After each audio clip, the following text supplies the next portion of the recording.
Hola, buenas tardes. Vamos a comenzar con el webinar de la Ley de I+D. Hoy día tenemos tips que les vamos a ir dando durante el webinar, que bueno, va a tratar de abarcar la mayor cantidad de puntos de la formulación. Bueno, para eso me acompaña Macarena Jofré, ejecutiva técnica de la Subdirección de Incentivo Tributario. Mi nombre es José Luis Contreras, tengo el mismo cargo. Y bueno, Maca, yo creo que partís tú nomás, pues dale. Ya. Bueno, para empezar una pequeña introducción de la ley, más que nada hablar un poco de los conceptos de investigación y desarrollo, para que lo tengan claro. Todos los proyectos que pueden postular con nosotros tienen que ver con o generar un nuevo conocimiento, que sería investigación, o bien generar un nuevo producto, proceso o una mejora sustancial a algo que ya tengan, que se considera desarrollo experimental. Además, el beneficio tributario corresponde también al 35% del gasto que van a hacer dentro del proyecto, es crédito, y el 65% es gasto, se puede descontar como gasto necesario para producir la renta. Eso como introducción general de lo que podíamos hablar hoy día. En cuanto a las principales características de postulación, comentar que la postulación es 100% online en la página de Corfo. Hay 4 formularios que tienes que completar para cada postulación, y puedes completar hasta 5 proyectos dentro de una misma postulación.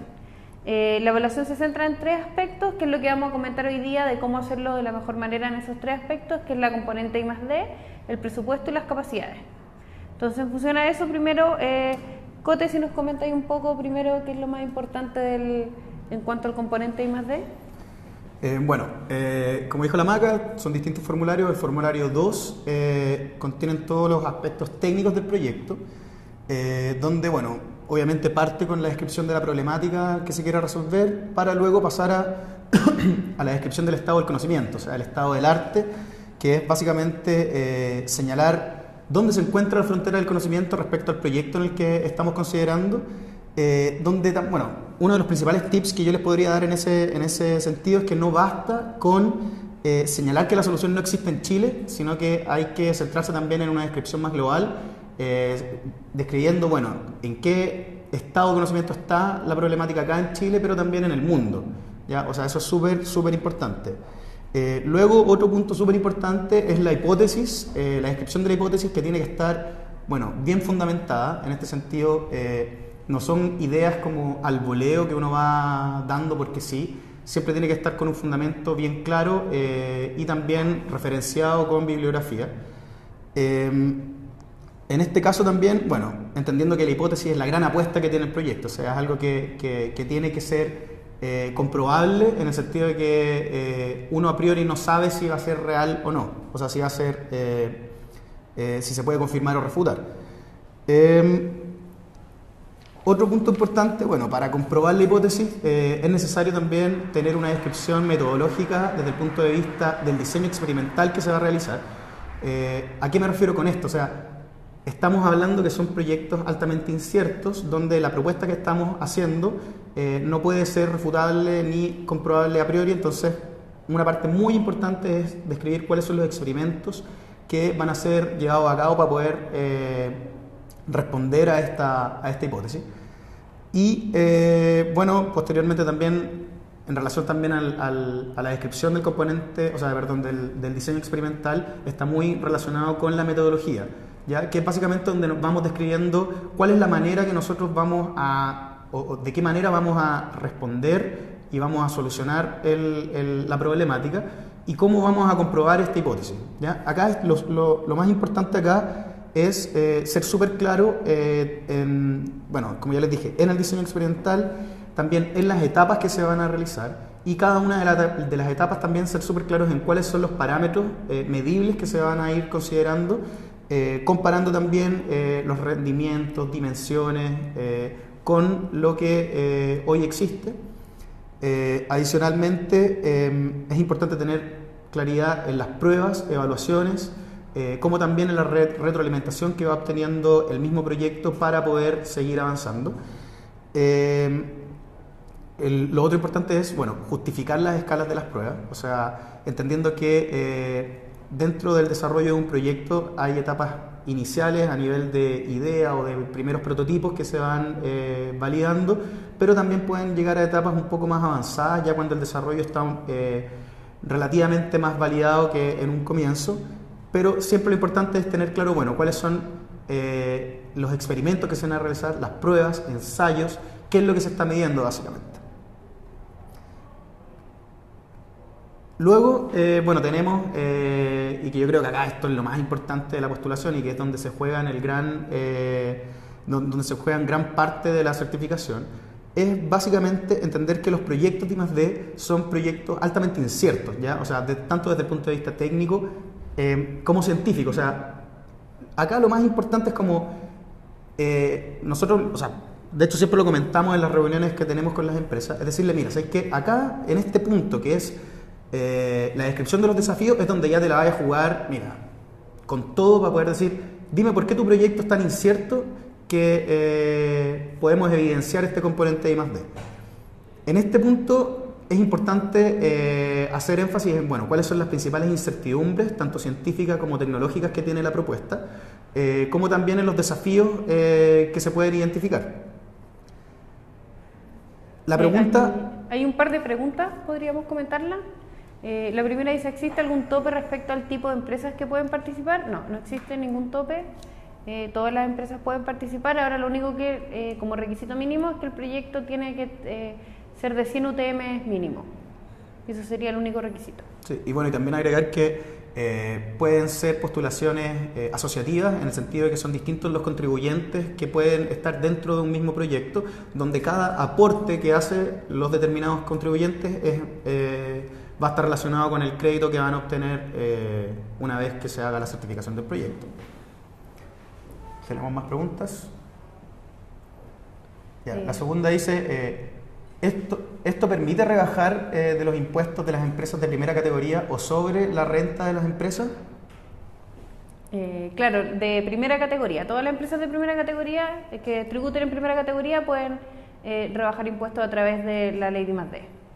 Claro, y esto siempre en función de los gastos que van a realizar con cargo al proyecto, entendiendo que tiene una parte, el componente, bueno, como lo dijo la Maca, un componente de crédito, como también otro de gasto que también va a ser considerado, que bueno, sumando y restando estamos hablando que se pueden descontar más o menos como la mitad del proyecto, o sea, de hecho superior al 50% del presupuesto del proyecto, lo que pueden descontar vía impuestos, tanto en la parte de crédito como en la parte de gastos, que reduce la base imponible.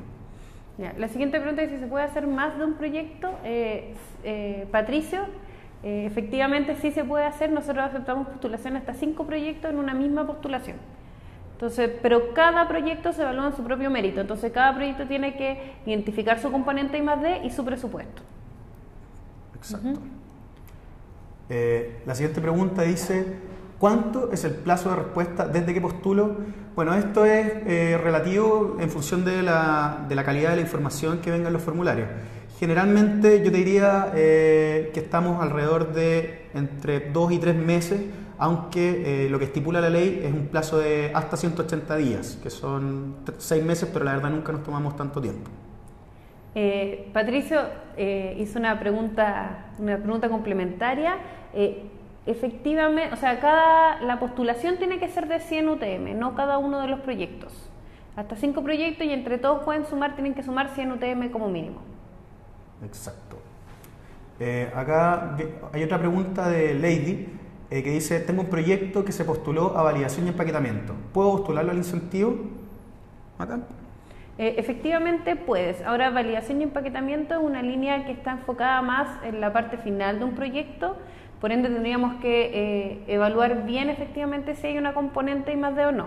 Nosotros igual para esa opción tenemos la opción de perfiles, que pueden enviar el perfil y así nosotros podemos revisarlo antes y podemos ver si efectivamente hay una componente I+D, o ya los proyectos de validación y empaquetamiento se enfocan un poco ya en la etapa final, donde tiene que ver con validación de mercado más que nada. Exacto. Y bueno, ahí destacar también que el beneficio tributario es en función de los gastos y del aporte de la empresa, dejando fuera todo lo que se entrega como subsidio. Tenemos la pregunta también ahora de Ricardo, que dice, en la actualidad con la ley REP, muchas empresas deberán reevaluar su forma de producir. se pueden postular proyectos tendientes a identificar aplicación de la ley REP y formas de cumplirla. La verdad, en este caso yo no conozco la ley REP, pero o sea, lo que te podría decir es que los proyectos que son... lo importante acá es identificar que los proyectos que tengan este alto componente de incertidumbre desde el punto de vista científico, tecnológico y técnico son eventualmente proyectos de I+D. O sea, lo importante es poder dejar en claro cuáles son estos componentes de incertidumbre de manera de potenciar la formulación del proyecto y para nosotros también tener mayor claridad de cuáles son los puntos que tenemos que evaluar y potenciar en un futuro argumento de aprobación del proyecto. Juan Pablo pregunta si puede postular con un proyecto que ya está en ejecución. Efectivamente puede, siempre y cuando queden gastos por reconocer. Entonces tú postulas el proyecto, la carta gana idealmente desde el inicio del proyecto, a pesar de que no se pudieran reconocer todos los gastos. Sin embargo, se podrían reconocer los gastos desde el momento que postulas en adelante. Exacto. Yo creo que también acá es importante destacar que la ley de I+D tiene una instancia que, bueno, yo diría que el 85% de los proyectos vienen con esta postulación, o sea, asociado a una manifestación de intención. ¿Qué es la manifestación de intención? Es una instancia donde la empresa, sin postular el proyecto todavía, le avisa a Corfo que está realizando gastos con cargo a un proyecto de I+D. Corfo acoge esta intención y le da a la empresa 18 meses para presentar la postulación del proyecto. Entonces, tú puedes entender que el reconocimiento de gastos se considera con este hito que tú marcaste, haciendo la manifestación de intención, y tienes 18 meses para formular el proyecto, donde tú en estos 18 meses también estás realizando gastos con cargo al proyecto, que en un futuro, en el caso que el proyecto sea aprobado, también vas a poder acceder a los beneficios tributarios asociados a esto. Sí. Con respecto a más información de los perfiles, nos podrías mandar un correo a perfil.incentivotributario@corfo.cl y ahí nosotros te podemos mandar el formulario y tú lo completas y nosotros lo evaluamos. Mago Solar pregunta si la rebaja es mensual o es al final del año tributario. Bueno, acá la cosa funciona así. Tenemos un año donde tú estás realizando gastos y en la declaración de renta del año siguiente informas los gastos que fueron relacionados con este proyecto de I+D, donde en enero de cada año se hace una rendición masiva por parte de Corfo, identificando todos los gastos del año anterior que son acogidos con cargo al proyecto certificado, y en función de esa información es la que tú vas a declarar después en la declaración de renta. Sí, es importante agregar que nosotros igual validamos esos gastos y nosotros le informamos a Impuestos Internos cuáles son los gastos que tú vas a rendir. Entonces tú después solamente indicas el número que nosotros te señalamos y Impuestos Internos te lo va a aprobar. Exacto. Para continuar, estábamos en el cuadro de los desafíos, ¿parece? Sí. O sea, en ese caso, bueno, solamente destacar, ya como lo dije anteriormente, el tema de la descripción de los desafíos de la incertidumbre, o sea, entendiendo que este es es lo más importante del proyecto, de la formulación, porque es la gran diferencia que hace entre proyectos de I+D y proyectos de otro tipo, que básicamente no son de tanto riesgo, que corresponden a servicios profesionales o a transferencia tecnológica, donde el riesgo tecnológico es mucho menor, o la incertidumbre científica. Por eso yo les diría que este es el gran punto y lo más importante que tienen que tener en consideración al momento de la formulación de los proyectos. Pedro nos pregunta acerca de un proyecto puntual. Tal cual como tú lo planteas, había que estudiarlo bien porque al parecer es conocimiento que existe, no estaría generando un nuevo conocimiento. Sin embargo, tal como le mencioné a Lady, puede enviar la opción a perfil y nosotros podemos revisarla y indicarte, aprovechamos para indicarte también si hay alguna otra línea que pudiera servirte dentro de la gerencia o bien dentro de la ley de I+D. Ahí tenemos otra pregunta de Lady, dice: en caso de no generar renta aún, ¿se puede mantener como crédito para próximos periodos? Bueno, efectivamente es así. El crédito, como está estipulado por ley, no lo vas a perder. O sea, si un año determinado no generas utilidades, por ende no pagas impuestos y no tendrías contra qué rebajar los impuestos. Entonces, en ese caso, el crédito tú lo guardas y lo puedes aplicar en ejercicios tributarios posteriores sin ningún problema. No vas a perder ese beneficio que ya ganaste. Lucecita pregunta si considerando los plazos de evaluación, mira, lo que nosotros siempre señalamos es que si tu proyecto llega antes de septiembre, O sea, como el último día de septiembre, nosotros alcanzamos a tenerte respuesta 2017 para que puedas ocupar los gastos en 2018. Noel te pregunta si terminando el proyecto hay un plazo para ocupar el beneficio tributario. La idea es que lo vayas ocupando a medida que vayas haciendo los gastos. Tal cual como señalamos antes, gastos 2017 se rinden a principios del 2018 y se ocupan en el tributario 2017. Exacto. Lo otro también, bueno, destacar que dentro del correo que mencionó la Maca para los perfiles, bueno, para información de todo tipo, o sea, preguntas más generales, tenemos un correo que es infoincentivos.tributario@corfo.cl, donde nos pueden hacer llegar todas las consultas que tengan. Yo creo que nos estamos demorando menos de una semana en responder ese tipo de preguntas, así que también están invitados a hacer las preguntas a través de ese correo si es que quieren solicitar una reunión o tienen dudas con respecto a algún proyecto. ¿Tenemos más preguntas? Sí. Parece que Ricardo estaba explicando lo del... la ley extendida del productor. La ley, claro. Sí. Efectivamente, o sea, como tú lo mencionas, esto podría ser una oportunidad para generar proyectos de I+D.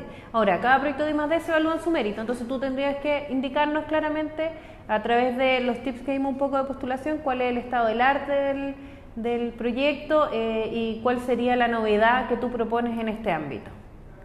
Y repite el correo, te están pidiendo. Ya, el correo es infoincentivotributario@corfo.cl. Ese es el correo para preguntas generales. Si tienen dudas con algún proyecto, si quieren solicitar alguna reunión, o si tienen dudas con respecto a cómo aplicar los beneficios tributarios o cómo funciona, etcétera, cualquier cosa pueden hacerlo llegar a infoincentivotributario@corfo.cl. Sí, eso. Ahora podríamos pasar un poco los tips. Gracias, Ricardo. Ahí no lo escribí, sí. Con respecto al presupuesto, aquí lo más importante es un poco transparentar los gastos. Nosotros tenemos todas las cuentas que nosotros consideramos que son asociadas a los proyectos de I+D. Hay cuenta de recursos humanos, de subcontrato, de gastos directos, servicios básicos y patentamiento. A ver, hay una pregunta de patentamiento. De hecho, sí, justo te iba a decir eso. La pregunta de Mago Solar, ¿permite registrar las invenciones vía propiedad intelectual, ya sea ley 19.039 INAPI o vía ley 17.336 derechos de autor? Sí, o sea, efectivamente, si tú logras demostrar que hay un componente I+D, el gasto asociado al patentamiento es reconocible por la ley. Sí, bueno, ahí también hay que destacar que son todos los gastos asociados al acuerdo PSP que involucre los resultados del proyecto, ¿ya? Todo lo que sea para el patentamiento y la protección de la propiedad intelectual. Después Boris pregunta si hay que pagar algún monto relacionado con la manifestación de intención o inscripción del proyecto de la ley de I+D, qué costo tiene y para cuántos proyectos me sirve. Para la manifestación de intención no hay que hacer ningún tipo de pago. Sin embargo, para hacer la postulación del proyecto hay un arancel que va entre 10 y 30 UTM dependiendo del monto total del proyecto. ¿Para cuántos proyectos te sirve? Hasta 5 proyectos que nosotros permitimos por postulación. Exacto. Y los montos van entre 10 y 30 UTM. Sí, dependiendo del monto del proyecto. La idea es que a medida que tu proyecto es más grande, el monto que vas a pagar es menor. Claro. Esa lógica tiene. De hecho, el tips que podemos dar ahí también es, agrupar la mayor cantidad de proyectos para una misma postulación, de forma de aprovechar de mejor manera el arancel que tú tienes que pagar. Sí. Hay otra pregunta. Otra pregunta dice, ¿cómo vincular un proyecto I+D con algún fondo de Corfo? Por ejemplo, tenemos una idea y les queremos enviar la propuesta de proyecto I+D a Corfo. Si ustedes indican qué es I+D, entonces nos podría servir como ejemplo para postular a un bien público o alguna línea de I+D. Sí, o sea, efectivamente se puede utilizar para eso también. Nosotros constantemente estamos reuniéndonos con empresas para apoyarlos en la formulación de los proyectos, orientarlos también con respecto a cuáles son los puntos que tienen que recalcar en la postulación y bueno, si eso te va a servir para alguna otra línea, bien, pero en este caso, claro, o sea, ojalá que después lo presenten a la ley de I+D también. Sí, y para complementar, igual hay algunas líneas que hablan, que son muy relacionadas con la ley de I+D, que tiene que ver la de contratos tecnológicos y la de I+D aplicada en empresas. Y portafolios de I+D porque también contiene esas dos preguntas. Entonces, la idea es incorporarlo a esas líneas y después que lo pase por la ley y así obtiene el beneficio tanto del subsidio como el beneficio de la ley. Bueno, Connie Conito pregunta, ¿qué es un proyecto de I+D? Bueno, como lo dijimos al inicio del proyecto, son proyectos que pueden ser de investigación o de desarrollo, o de investigación y desarrollo, entendiendo que la investigación se identifica cuando estamos enfrente de proyectos que pretenden y están orientados a generar nuevos conocimientos, y los desarrollos, bueno, tienen un apellido, de hecho, en la descripción que está en la ley, que es desarrollo experimental, ¿ya? Que son, bueno, básicamente la utilización de este conocimiento que puede estar disponible o generado por la propia empresa para la generación de algo nuevo, un nuevo producto, un nuevo servicio, o bien mejoras sustanciales a lo que existe. Lo importante ahí es que, como les dije antes, o sea, el componente experimental es fundamental, o sea, hacer una descripción de cuáles son los experimentos, las pruebas, los ensayos que van a realizar para generar este conocimiento o para generar este nuevo producto, y entendiendo también que los proyectos de I+D, la principal característica son proyectos altamente inciertos, o sea, nuevamente, hay que recalcar eso, describir con mucha claridad cuáles son las incertidumbres del proyecto, cuáles son los desafíos que se pretenden resolver, entendiendo que estos a priori no podrían ser resueltos sin la ejecución del proyecto. Sí, destacar que son desafíos tecnológicos, no comerciales ni financieros, por decirlo de alguna forma. Tienen que ser desafíos tecnológicos. Ahora, en función de lo mismo, respondemos la pregunta de Gerardo, que nos dice que si las empresas podrían optar a un incentivo tributario por adquisición de tecnología. Esa opción corresponde a transferencia tecnológica. Por ende, no calza con la ley de I+D porque no hay desafíos. Tú solamente vas a traer una tecnología de afuera y la vas a aplicar en tu empresa. Entonces, no hay desafíos tecnológicos que tengas que resolver a través del proyecto. Exacto, de hecho eso se relaciona con la exclusión 1 de la ley, que es la realización de pruebas y evaluaciones una vez que el prototipo o el proyecto, en este caso el producto, ya se encuentra disponible o en el comercio, por así decirlo. Y también, bueno, en relación a eso también destacar que la mayor causa de rechazos son proyectos relacionados con la ejecución de servicios profesionales o, como lo considera la exclusión 2, actividades rutinarias o repetitivas, ese tipo de actividades, bueno, que están directamente relacionadas con la ejecución de servicios profesionales, o sea, contratar un determinado servicio en función de lo que ese servicio se supone que va a hacer.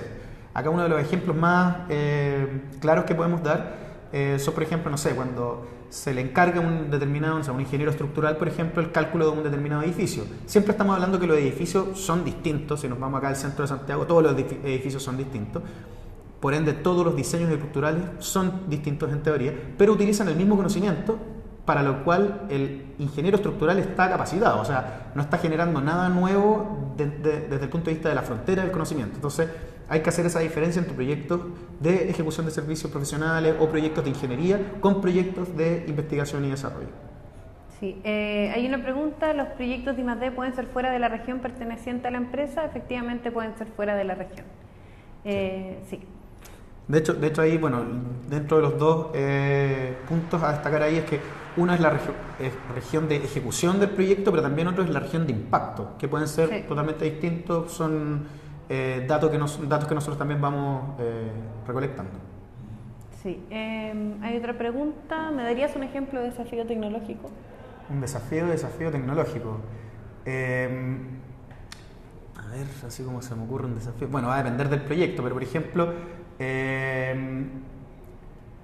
muchas veces, por ejemplo, el desafío tecnológico puede ser la realización o tú tienes una determinada maquinaria que tiene un determinado rendimiento. Por ejemplo, llega un rendimiento de, no sé, un 80% de la capacidad real y que nadie lo ha podido superar ese 80% de la capacidad teórica que tiene este determinado equipo.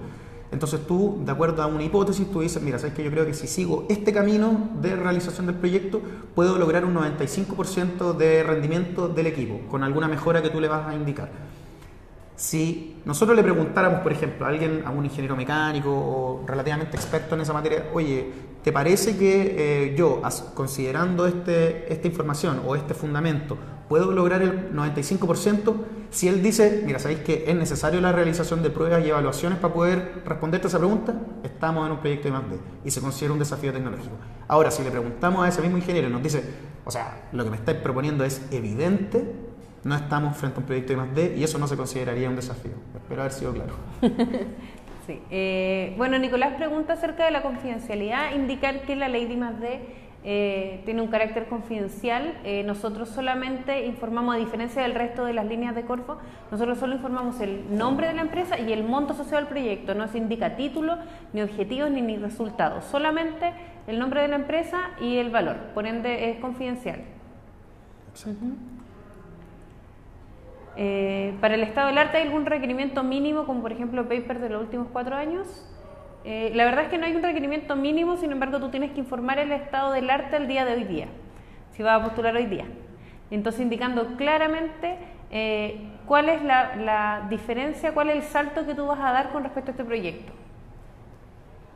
Exacto. Pues dice, estos proyectos son solo para la región metropolitana o también para regiones, es para todo Chile. O sea, hay que entender que acá estamos hablando de una ley de incentivo tributario, por ende, al ser una ley, esto es un derecho que tienen los contribuyentes de primera categoría para poder optar a este tipo de beneficios, sea en cualquier región. La mayor cantidad de los proyectos certificados que tenemos hoy en día efectivamente están en la región metropolitana, tanto en número como en monto. Sin embargo, la idea también es que las distintas regiones puedan potenciar la formulación de estos proyectos. Sí, Alexandra pregunta si hay coordinación entre las líneas de I+D como contratos tecnológicos y la ley de I+D. Efectivamente hay una coordinación, pero nosotros necesitamos algunos documentos diferentes a lo que plantean los contratos tecnológicos. Por ejemplo, el pago del arancel, hay una declaración jurada que va asociada. Entonces, lo que nosotros hacemos es que una vez que tú te adjudicas el contrato tecnológico, nosotros te enviamos un cuadro que hay que completar con algunos documentos en específico, pero no tienes que entregar ningún antecedente técnico porque eso ya fue evaluado. Entonces nosotros vamos a tomar eso y vamos a evaluar presupuesto y capacidades y vamos a darte la aprobación del proyecto según los montos que correspondan al aporte empresa. Claro, llevándolo por ejemplo a la postulación que tenemos hoy en día, todo lo que se relaciona con el formulario 2, que son los aspectos técnicos del proyecto, para comprobar el componente I+D ya está validado. Entonces, lo único que estamos pidiendo son todos los otros antecedentes que son como los más fáciles, por así decirlo. Sí, son un poco porque los presupuestos pueden variar porque además nosotros permitimos otro tipo de gastos que contratos tecnológicos. Entonces puedes incorporar esos gastos porque además la ley también permite todo el plazo que tú quieras. Ese proyecto dura 2 años por contratos tecnológicos, pero en verdad tú vas a hacer 4 años, eso también lo puedes incorporar a la ley. Exacto. Acá hay una pregunta de acuerdo a los centros. Dice, ¿cada cuánto tiempo auditan los centros de I+D certificados por Corfo? Se me perdió. Que actualmente están ejecutando contratos para empresas privadas asociados a la ley de incentivo tributario. Bueno, la Maca es la experta de los centros, del registro de centros, así que Maca, por favor. No se auditan los centros, sino que se fiscalizan, todos los proyectos de I+D se fiscalizan alrededor de cada año de proyecto o año y medio. Entonces, no porque sean centro o proyectos, sino que se fiscalizan todos por igual. Exacto. Bueno, respondiendo a la pregunta de Lady, que dice, ¿toda la postulación es en línea? Exactamente, toda la postulación es en línea, a través de la página web especial que tenemos nosotros, es corfo.cl/incentivo tributario. Ahí ustedes ingresan con sus credenciales de Corfo y pueden ingresar fácilmente las solicitudes de certificación. Son 11 los pasos que tienen que seguir, pero como les digo, lo más importante son los formularios 1, 2, 3 y 4, en particular el 2. Mira, Javier vuelve con la pregunta de los desafíos que tú le respondiste, y te consulta esta vez si está asociado a un costo de mejora en monto, si se logra producir con menos montos con nuevos materiales. Eventualmente, o sea, tampoco me puedo casar con decir sí o no, pero efectivamente hay proyectos que dentro de las mejoras es, no sé, generar un mismo prototipo más barato o más eficiente. Pero y la materialidad también podría ser un desafío. Porque claro, tú podrías decir, mira, si es que voy a hacer la misma máquina, pero con distintos materiales que voy a tener que evaluar, no sé, me imagino su resistencia estructural o mecánica, fricción, etcétera, que a priori podría no ser evidente, y en ese caso efectivamente estaríamos frente a un proyecto de I+D, o sea, validando también el componente de incertidumbre del proyecto. Sí, y insisto, esas opciones son buenas revisarlas a través de un perfil, porque así puedes tener una respuesta que te va a ayudar con mejorar tu postulación si es que calzara con la ley de I+D. Entonces es una buena opción para tomar en estos casos cuando ya tienes definido algún tipo de proyecto y quieres que nosotros te demos algún feedback. Exacto. Ya, la siguiente pregunta dice, ¿sirve? Claro que sirve. Tú te puedes ahorrar hasta el 50% de los gastos que estás cargando un proyecto vía impuestos. O sea, no tenés por dónde perderte. La siguiente pregunta dice, consulta, la contabilidad de mi empresa aún no tiene un sistema contable informático. ¿Este es un requisito obligatorio para una posterior auditoría? ¿Este es un requisito obligatorio o es flexible? Mira, nosotros te pedimos efectivamente un sistema financiero contable, pero esto apunta a que tú puedas separar de todos los gastos que realiza tu empresa los gastos que son asociados al proyecto. Porque después, para poder rendirlos, necesitan estar efectivamente separados para las fiscalizaciones financieras. Entonces, es importante que lo tengan y que sea capaz de separar por proyecto. Eso principalmente. No hay duraciones de proyecto, no hay mínimo ni máximo. Tenemos proyectos que son de 6 meses a proyectos que son de 10 años. Respondiendo a la pregunta de Lucecita.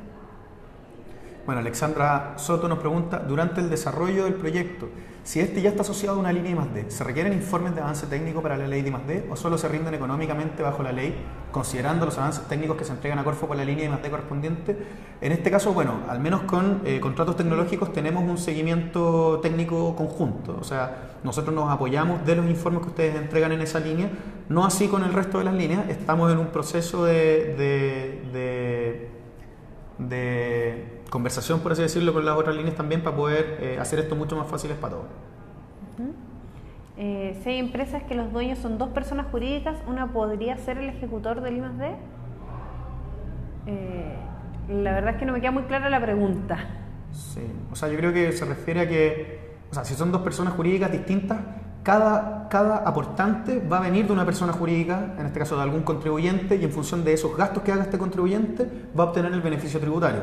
Si son 2 empresas que están aportando al proyecto, cada una va a obtener los beneficios tributarios en función de lo que aporta. Y cada una tiene que ser mayor a 100 UTM por el monto que aporta al proyecto. Hola, una pregunta. Queremos hacer una metodología nueva para capacitar líderes, que es una plataforma con videos que no hay en el país. Queremos financiar Prago Productora, viajes expertos al país, etcétera. ¿Corresponde I+D? Bueno, en este caso, la verdad es que tendríamos que definir qué es una metodología nueva, porque, como les mencionamos al principio, un proyecto de I+D altamente incierto, tienes que generar un nuevo conocimiento o desarrollar un nuevo producto que no exista a nivel mundial, no solo en el país. Entonces, yo recomendaría en este caso puntual incorporar, mandar un perfil para que te pudiéramos dar una respuesta más concreta.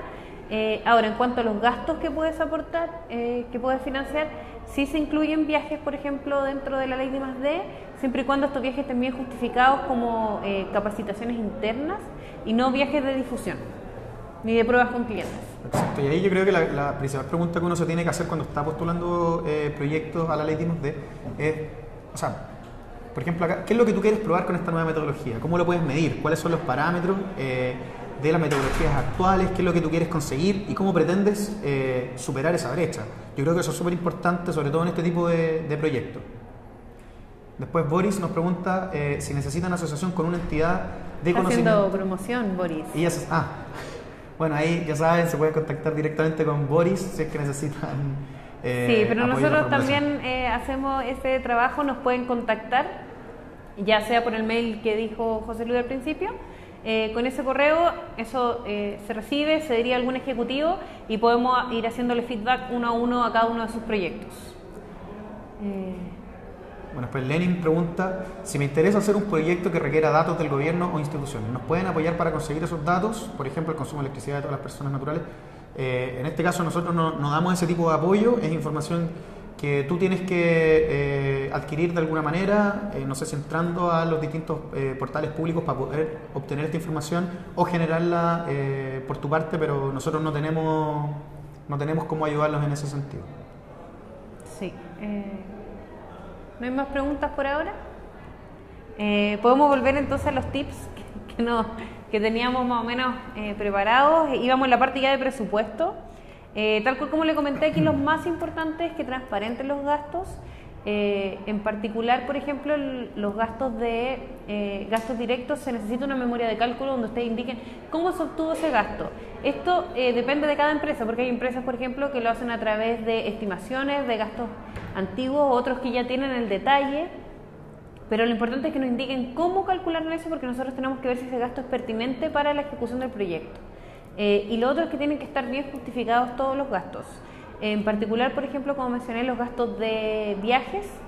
De repente la metodología no se indica nada de viaje y de repente el presupuesto tú vas y hay un gasto que dice viajes. La idea es que ese gasto esté justificado, que nos digan porque no sé, la empresa subcontratada está en otra región y tenemos que viajar ahí, o las pruebas las vamos a hacer en otra región. Mientras esté justificado y sea pertinente a la ejecución del proyecto, nosotros podemos certificarlo. Exacto. Ahí también me gustaría agregar que lo importante es decir, bueno, efectivamente cómo se justifica desde el punto de vista de las actividades que van a realizar, pero también que sea coherente en la forma que se calculó, ¿ya? O sea, una de las cosas que me ha pasado a veces, no sé, que me ha llegado, por ejemplo, un ítem materiales 2018 por un monto total de, no sé, 200 millones de pesos. Pero si tú le preguntas después a la empresa, oye, pero ¿cómo llegaste a ese número? Nadie te puede responder. Entonces, mientras no tengamos ese respaldo, son gastos que van a ser eventualmente rechazados. Destacando también que la aprobación de un proyecto puede ser en este caso una aprobación parcial, o sea, del total del presupuesto que se presenta se puede aprobar, no sé, ponte un 50%, un 60%. No necesariamente porque hayan gastos que se rechazan, se va a rechazar el proyecto completo. ¿Podrían repetir cómo se gestionan los perfiles? Bueno, Nicolás, aquí lo que nosotros mencionamos es que él tiene que enviar un correo a info-incentivotributario@corfo.cl solicitando el formulario de perfil. Nosotros te vamos a mandar un formato que tú completas, tú lo envías de vuelta y nosotros te podemos dar un feedback con respecto a tu proyecto, si es de I+D o no, o podría ser pertinente a la línea, mejor dicho, y si no, te podemos sugerir algunas otras líneas, y si es pertinente, te podemos dar mejoras con respecto a cómo entregar la información. Exacto. Eso más que nada. Después dice, vamos a la pregunta de Lady, ¿no? ¿Sí? No, de Leonardo. De Leonardo. Dice, I+D también implica mejoras tecnológicas a un proceso que siempre se ha realizado igual, o es necesario siempre construir algo innovador. O sea, en este caso, de hecho, el componente de innovación nosotros no lo evaluamos, no es parte ni siquiera del formulario de postulación.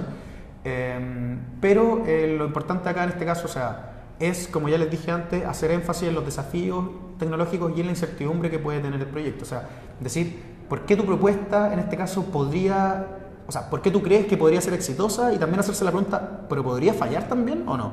Porque si no puede fallar, no hay ninguna incertidumbre. O sea, en este caso también es importante hacer énfasis en ese apartado.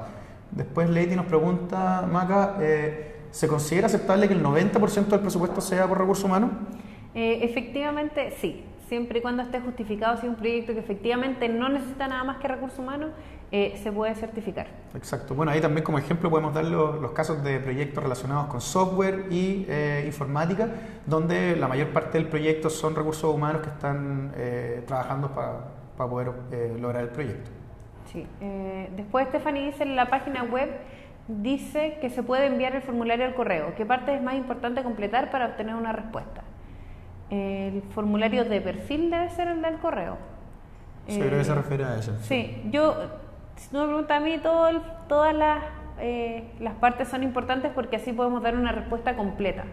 Si tú entregas alguna parte sin información, es poco probable que te vayamos a dar una respuesta muy completa, en particular porque el formulario de perfil de nosotros es súper simple. O sea, te vamos a preguntar la oportunidad, la solución, la metodología y los desafíos, nada más. Sí, y en ese caso yo creo que, o sea, mientras tengáis claro cuáles son los desafíos de tu proyecto, completar el resto de los apartados va a ser súper fácil. Sí. Ya, no tenemos más preguntas. Maca, ¿y qué nos podríais decir, por ejemplo, con respecto a la carta Gantt de la... Bueno, aquí lo importante es con respecto a lo que mencionó José Luis antes con respecto a la manifestación de intención, es que la carta Gantt tiene que ser coherente con el reconocimiento, la fecha de reconocimiento de gastos, porque deberíamos entender que el proyecto se inicia en el momento en que tú empezaste a ejecutar gastos. Ahora hay un par de preguntas más. Ya, veamos. La siguiente de Nolda dice, ¿solo se rebaja el impuesto a pagar o se puede devolver? Muy buena pregunta, porque en este caso efectivamente estamos hablando de un crédito que no es reembolsable, pero como preguntaron también algunos minutos atrás, si tú no lo puedes usar un determinado año tributario, lo puedes guardar y utilizar en el año siguiente o bueno, cuando tengas que pagar impuestos. O sea, si hoy no pagas impuestos, no puedes acceder al beneficio tributario, pero guardas ese crédito para ejercicios posteriores donde sí lo puedes utilizar. Sí, y Stephanie pregunta dónde puedes descargar el formulario de perfil. Actualmente no lo tenemos disponible para descargar, pero lo puedes solicitar al mail que señalamos antes, que es info-incentivotributario@corfo.cl. Exacto, que de hecho, si no me equivoco, alguno de los... Sí, lo escribieron, está dentro de los comentarios. Sí. Sí, ahí puedes solicitarlo y nosotros te lo enviamos y con eso tú puedes responder el perfil y reenviarlo a la casilla que te vamos a indicar que es una específica de perfil. Sí, es info.incentivotributario@corfo.cl. Sí. Bueno, estábamos hablando de la carta Gantt. Bueno, aparte la carta Gantt también tiene una relación directa con los gastos en recursos humanos, porque nosotros tenemos una carta Gantt específica de recursos humanos donde tú señalas las horas que cada profesional va a dedicar por actividad, y así nosotros podemos revisar una a una si las actividades son pertinentes a la ley y considerar las horas de los profesionales. Esa vendría siendo como la memoria de cálculo de los recursos humanos, como la forma que tú tienes de justificar por qué estás determinando un número de horas para la ejecución del proyecto en un determinado profesional. Sí, y como mencionó antes José Luis, aquí nosotros tenemos la opción de certificar parcial, es decir, si hay actividades que nosotros consideramos que no son pertinentes a la ley, que caen en alguna exclusión principalmente, nosotros podemos rechazarlas. Sin embargo, igual se va a aprobar todo el resto del proyecto si es que hay una componente I+D.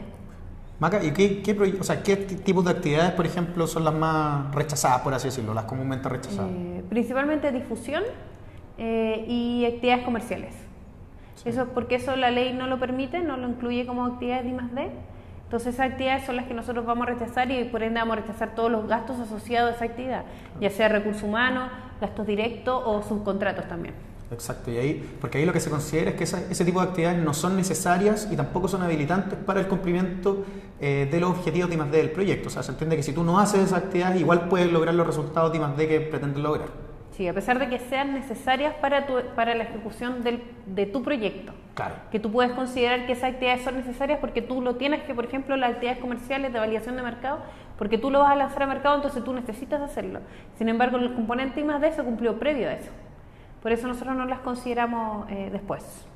Maca, yo tengo una pregunta, por ejemplo, porque siempre nos centramos en el formulario 2, 3 y 4 para poder identificar el componente I+D y también el ítem presupuestario.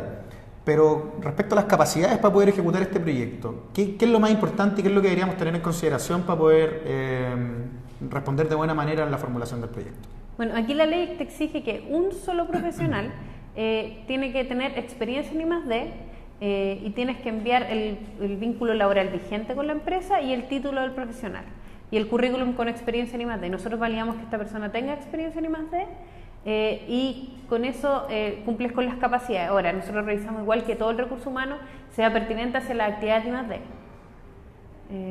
Eso principalmente, y lo importante es que eso lo completen y lo envíen de entrada, por decirlo. Nosotros igual tenemos un formato sugerido, que la idea que busca ese formato es que la actividad de I+D quede muy evidente en el currículum. Sin embargo, igual pueden enviar el currículum que tiene el profesional en particular. Exacto. Sí, pero eso igual es bueno porque nos ayuda a identificar, o sea, y es súper claro en decir, cuáles son los proyectos de I+D en los que han participado, en qué periodo de tiempo, entonces ahí es súper como fácil completarlo y también para nosotros es más fácil revisarlo. Sí. Bueno, volviendo al presupuesto, es importante que los subcontratos, recurriendo a la pregunta de Lady antes del 90% fuera recurso humano, puede ser recurso humano o puede ser otro tipo de gastos como subcontrato. Y para subcontrato igual nosotros tenemos una hoja especial de subcontratos donde tú tienes que detallar las actividades que se van a desarrollar por el subcontrato y el monto asociado a esta. Esto tiene la misma finalidad que hemos comentado de poder justificar todos los gastos y revisar que sean efectivamente pertinentes a la ley de I+D. Porque, por ejemplo, si dentro de tu subcontrato tienes gastos que son de difusión, esos gastos no son pertinentes, por ende se van a rechazar. Sí. Mira, sabes que acá me preguntan de manera personal, ¿cómo... Perdón, me preguntan de qué manera se tiene que hacer la memoria de cálculo, si es que hay algún formato o no a completar o si la empresa decide cómo hacerlo. No, efectivamente es como la empresa lo haya calculado. Entonces, pero lo importante es que esté el detalle, ojalá con unidades y montos, para nosotros poder evidenciar si efectivamente los montos son apropiados o no para el proyecto que están desarrollando. Mira, ahora hay varias preguntas con respecto al profesional con experiencia de I+D. Sí, mira, la primera dice, profesional con experiencia en I+D dentro del proyecto. No entendí eso. Bueno, acá básicamente son profesionales que tienen que tener experiencia en I+D más que dentro del proyecto, es como dentro de la temática en la que está tratando. O sea, puede que tenga una expertise de I+D, no sé, ponte tú qué sé yo, en salmones, en cultivo de salmones, pero si el proyecto estamos hablando como de minería, no están para nada relacionados. O sea, tiene que ser un profesional que está dentro de la temática del proyecto y que tiene experiencia en investigación y desarrollo dentro de la temática del proyecto. Y tiene que demostrar vínculo laboral vigente con o bien la empresa o el subcontrato, que fuera un subcontrato importante que va a desarrollar el proyecto. Pero tiene que estar vinculado. Lo que nosotros buscamos es demostrar que ustedes tienen que demostrar que este profesional efectivamente está vinculado a este proyecto en particular. Exacto, sí. O sea, al final es como demostrar el vínculo. Puede ser un contrato de trabajo o quizás un contrato de que lo van a contratar en el caso que el proyecto se certifique, o como decía la Maca, que esté contratado por el subcontrato. Hay distintas maneras, pero que tiene que existir este vínculo entre el contribuyente y quien demuestra las capacidades de persona. Sí, y con respecto a la experiencia también, puede ser validado por los estudios de posgrado. Efectivamente, nosotros podemos validar, todo es evaluable por supuesto, pero las tesis de posgrado podrían calzar con investigación y desarrollo. Exacto. El tema es que tampoco nos podemos casar ahora para decir esto sí o esto no, porque tampoco tenemos más información. De hecho, la pregunta que hace José Alfredo Astorga dice: herramientas de inteligencia de negocios y tratamiento de datos. ¿Entra la ley de I+D? Es un concepto muy general, no podemos decirte sí o no, pero eventualmente, o sea, si cumple con las otras características que vimos minutos atrás, perfectamente puede ser. Acá no hay alguna área temática que nosotros digamos es que esto nunca hay I+D o esto siempre hay I+D. Va a depender y se va a evaluar en función de la información que se presente en el determinado proyecto. Sí, e insisto que la opción de perfil es muy buena en estos casos cuando tienen dudas de si el proyecto calzaría o no con la ley de I+D. Después dice Mago Solar: experiencia de I+D ¿puede ser validado por los estudios de La posgrado? respondimos ya. Sí, esa la respondimos, sí. Bueno, ¿qué más les podemos comentar? Yo creo que ¿tenemos más preguntas? No, parece que no tenemos más preguntas. No. Bueno, dejar los invitados a ingresar a la página que tenemos nosotros, que es corfo.cl/incentivo tributario. Ahí está toda la información, están todos los documentos que pueden descargar, están los formularios, hay preguntas frecuentes. También, bueno, repetirles nuevamente el correo que tenemos nosotros, que es infoincentivotributario@corfo.cl. Pueden hacernos todo tipo de preguntas con respecto a la ley. Así que eso, bueno, dejarlos invitados a que postulen, que se informen. Aprovechen también que acá tenemos una plana de 8 ejecutivos que estamos 100% disponibles para resolver las dudas. Nos podemos juntar, las reuniones incluso pueden ser acá en Corfo o bien en las empresas. Estamos totalmente disponibles en ese sentido y necesitamos que, bueno, ustedes se interesen también. Sí, y como dijo José Luis, la idea es que todos los correos que se mandan al correo de Infoincentivo Tributario siempre van a tener respuesta, y entre todos nosotros, como dijo José Luis, tenemos una plana de 8 ejecutivos que van a responder sus correos y podemos reunirnos, juntarnos uno a uno o bien responder por correo o por teléfono. Exacto. Así que eso, bueno, buenas tardes y muchas gracias a los gracias que por nos vernos. vieron. Va a estar disponible también el video para que lo puedan ver, bueno, no en vivo, pero con toda la información. Chao. Chao.